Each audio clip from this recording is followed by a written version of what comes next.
The Shadows of Black Hollow. Hello friends, welcome to the horror ghost stories. The story begins. There was a small town of Black Hollow was nestled in the valley between towering, shadowy mountains, hidden from the world by dense forests. The kind of place that wasn't listed on any map, a place you might miss if you weren't looking carefully. Its inhabitants had grown used to the isolation, a quiet community where everyone knew each other's name or thought they did. But something about Black Hollow was off. The air in Black Hollow felt thick, like it carried secrets. The trees surrounding the town were unnaturally tall, their limbs knotted and gnarled, reaching out like grasping fingers. Every house seemed to have a slight tilt, as if the very land underneath them was sinking, drawing the town into the earth. The sun rarely shone brightly here, and even on the clearest days, the shadows stretched unnaturally long, a perpetual dusk hanging in the air. A group of friends, Avery, Lana, Ethan, and Caleb, drove into Black Hollow one fateful autumn evening, excited for a weekend getaway. They had rented an old, remote cabin on the outskirts of town, hoping for peace and quiet to escape the pressures of their busy lives. But from the moment they crossed the rusted iron gate marking the town's boundary, an eerie silence greeted them. Avery, the most skeptical of the group, chuckled nervously. "It's just an old town, guys. Nothing to be worried about. We're here to relax, not to solve a ghost story." Lana, always the more intuitive one, couldn't shake the feeling that something wasn't right. "I don't know, there's something strange about this place." As they entered the town, they saw little activity. A few people stood near the general store, speaking in hushed tones, casting furtive glances toward the newcomers. The air was colder here, despite the late September warmth elsewhere in the region. The locals looked tired, worn down, like they hadn't seen a good night's sleep in years. "Let's just get to the cabin," Caleb said, trying to shake off the unsettling vibe. "We'll be fine once we settle in." They drove down the narrow, winding roads that led to their cabin. As they arrived, they couldn't help but notice the eerie quiet surrounding it. The forest pressed in close, casting long, twisted shadows over the cabin. The windows were covered with thick curtains, making the place feel like it was hiding from the world. As night fell, the group huddled inside, trying to ignore the strange noises outside, the rustling of leaves, the distant sound of something heavy dragging across the ground. But it wasn't the sounds that made their skin crawl, it was the silence that followed them, the feeling of being watched. Avery cracked open a bottle of wine and tried to lighten the mood. "Come on, guys. We're in the middle of nowhere. There's nothing here but trees and old buildings. Let's just enjoy the weekend." But the wind howled louder that night, and the trees creaked in ways that suggested they were not simply swaying in the breeze. On the second day, things took a darker turn. Caleb decided to go for a hike in the woods, eager to get some fresh air and explore. Avery, Ethan, and Lana hesitated but agreed to follow.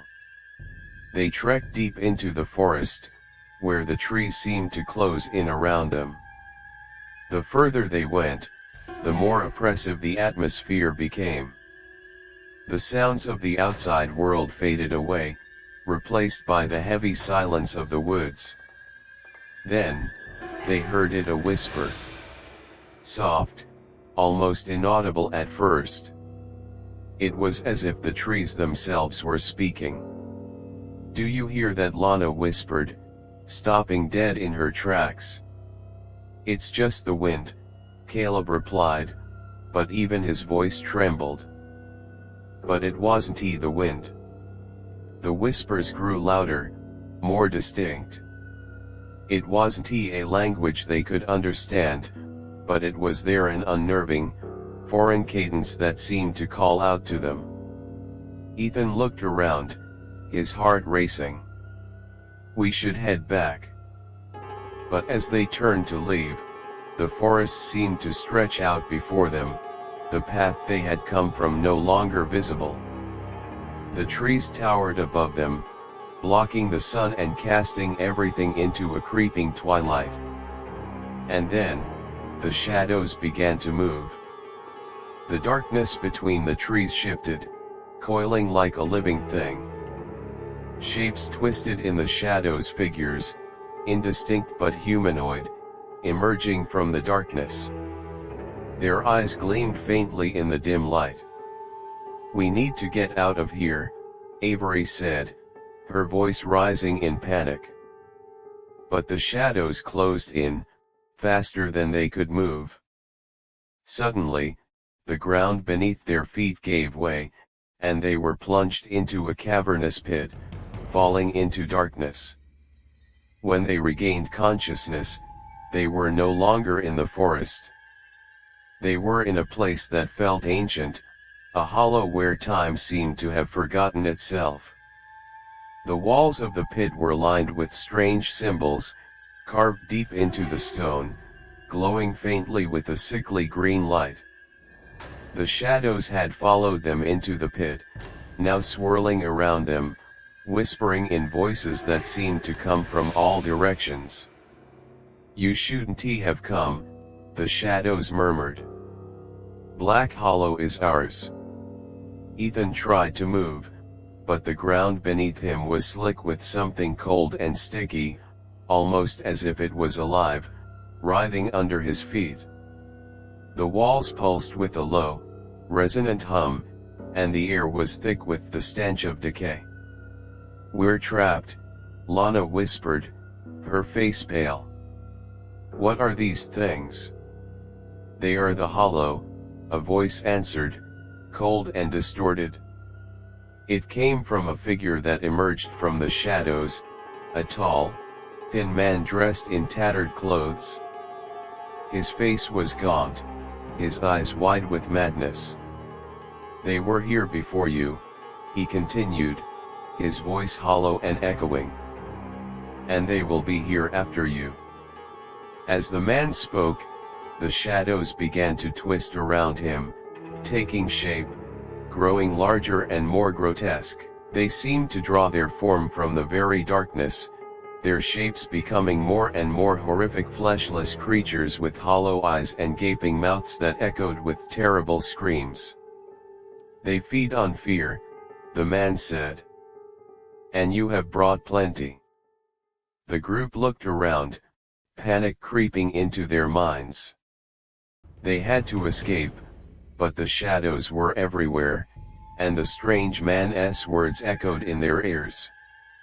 "You're not the first to come," he continued, his grin spreading wide. "And you won't be the last." Avery's heart pounded in her chest as she realized the truth. Black Hollow wasn't just a town.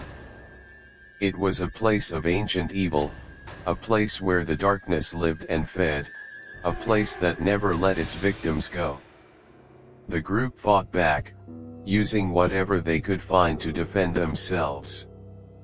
But the shadows were relentless, shifting and reforming, their forms ever changing.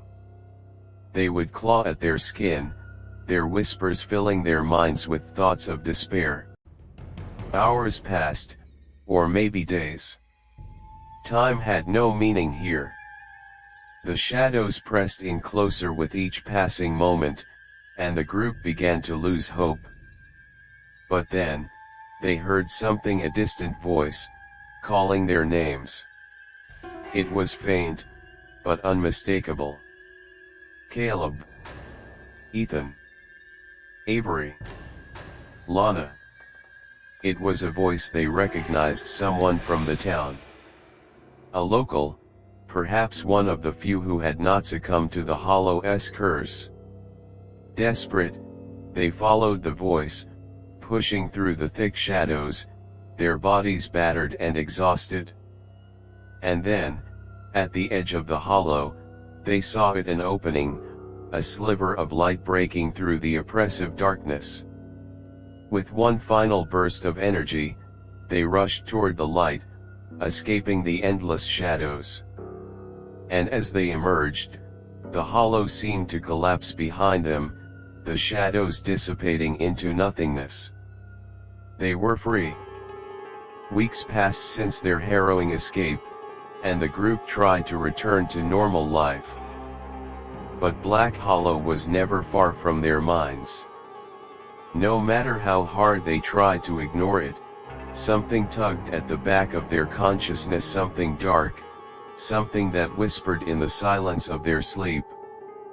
Avery couldn't shake the image of the shadows, the way they seemed to have a will of their own, bending and twisting in ways that defied reason. She tried to convince herself that it was just a bad experience, that it wasn't real, that they had simply been caught in some sort of collective hallucination caused by the fear and stress of the situation. But deep down, she knew better. It was Ethan who first began to crack. It started with the nightmares. Every night, he would wake up drenched in sweat, his heart racing. In his dreams, the shadows were still there, clawing at him, suffocating him with their presence. He would wake up gasping, but even as he lay there, the feeling of being watched would linger in the room with him. One night, he confided in Lana. "I keep seeing them, those things we saw in the hollow. They're not just in my dreams, I can feel them, even when I'm awake. Watching me. Waiting for something."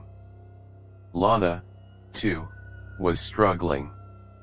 Since their escape, she had felt a creeping coldness wherever she went. She couldn't shake the feeling that the world around her was thinning, as if the edges of reality were becoming frayed. Her thoughts were often clouded, her memories warped. Sometimes, she would find herself in places she didn't remember going, doing things she didn't recall starting. She tried to push these thoughts aside, but the more she ignored them, the stronger they grew. "I think it's happening to all of us," Lana whispered, voice trembling. "The hollow, it's still inside us." They had to return, didn't they? A part of them knew it was inevitable. No matter how much they ran, Black Hollow was still waiting for them. The town had become a part of their very beings, lodged deep within their souls. And no matter how much time passed, the shadows would never let them forget. One evening, Caleb called them all together. He sounded strange, his voice distant, as if he had already made up his mind. "We need to go back," he said simply. "We can't outrun this. We have to face it, or it will consume us. I've been feeling it, too. The pull. The shadows aren't done with us." Avery was hesitant. "Caleb, no. We barely survived last time. Why would we go back? It's a mistake." But Caleb's eyes were wide with a strange kind of feverish determination. "We don't have a choice. The hollow won't let us rest. Not until we understand it. We need to know what it really is." Against her better judgment, Avery agreed, and soon the group was back in the car, making their way down the familiar winding roads toward Black Hollow. As they neared the town, an unsettling fog rolled in, cloaking the road in a thick, suffocating mist. The air felt wrong, heavy, and oppressive. When they finally arrived, Black Hollow looked even more desolate than before. The streets were empty, but the buildings were in worse shape, falling apart as though time had forgotten to pass here.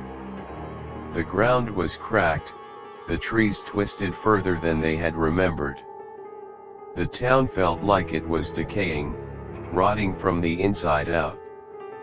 It was then they realized this wasn't just the town they had visited before. It was something else. The hollow had begun to expand. The darkness was spreading, infecting everything in its path. They made their way to the old cabin where they had stayed, hoping to find some answers. But when they entered, the air was thick with the smell of mildew and decay. The once welcoming space was now cold, uninviting, the walls seemed to breathe in time with the shadows. And there, in the center of the room, was a strange book. It hadn't been there before. Its pages were yellowed with age, the writing inside indecipherable, the symbols too twisted to recognize. But as Avery reached for it, her fingers trembled. She had seen these symbols before etched into the walls of the hollow. "What is this?" Caleb asked, standing beside her, his breath shallow. "Where did this come from?" Lana scanned the pages. "This book, it's a journal of some kind. I think it's the town's history, or its curse. Look, it mentions something about the hollow. About an ancient force that binds this place, keeps it alive." As she flipped through the pages, they saw something that chilled them to the bone. The hollow was not just a place. It was a living entity, a sentient force born of darkness, ancient and malevolent. It fed on the souls of those who entered its reach, twisting them into shadows that would serve its will for eternity. And once you crossed into its domain, you could never leave, not truly. And that was when they realized Black Hollow was not just a town. It was a prison. The shadows were its guards, its hunters, and it would never release its prisoners. The ground trembled beneath their feet, and the shadows that had been lurking in the corners of the cabin now surged toward them, solidifying into monstrous forms. They were no longer just formless shapes but grotesque, horrific creatures, tall, elongated figures with hollow eyes and mouths that screamed with the pain of 1,000 lost souls. The shadows circled them, trapping them in the center of the room. Every time they tried to move, the darkness pressed in closer, suffocating them. But this time, they weren't the same. They had learned. They understood what the hollow was, and they would not let it take them again. "We can't fight them," Ethan said, his voice trembling, but his resolve strong. "But we can trap them. The book may be their way to reverse the curse." Lana's fingers ran through the pages, searching for anything that might give them hope. She found an ancient ritual, one that required a sacrifice, but it might be their only chance. "We need to bind the hollow," Lana said, her voice firm. "We have to force it back into the void where it belongs." The ritual required the four of them to stand together, to give up something of themselves, something precious, into the heart of the hollow. They hesitated, but the shadows were closing in, and the air grew colder, more suffocating with each passing second. The ritual began, their voices chanting the words from the book, their hearts filled with dread and hope. As the final words left their lips, the shadows screamed in fury, but something began to happen. The ground cracked open, the walls of the cabin shuddered, and the hollow itself seemed to recoil. The shadows writhed, twisting, and screaming as they were sucked back into the earth. But the price had to be paid. In the final moment, as the light began to return, the shadows clung to each of them, taking something pieces of their souls. But in that instant, they felt the weight of the hollow lift, the oppressive darkness beginning to dissipate. The forest fell silent once again. The town of Black Hollow was no more, the land had been purged, the curse broken at least, for now. But the group knew they could never truly escape the hollow. The whispers would always be there, waiting. They had survived. But would they ever truly be free, or had the hollow merely let them go, knowing that it would one day call them back? As the years passed, each of them carried the weight of their experience. They lived their lives, but Black Hollow remained etched in their memories, a shadow in the back of their minds. And sometimes, in the dead of night, they would hear it again, the faint whisper of the hollow. "We are waiting." The end.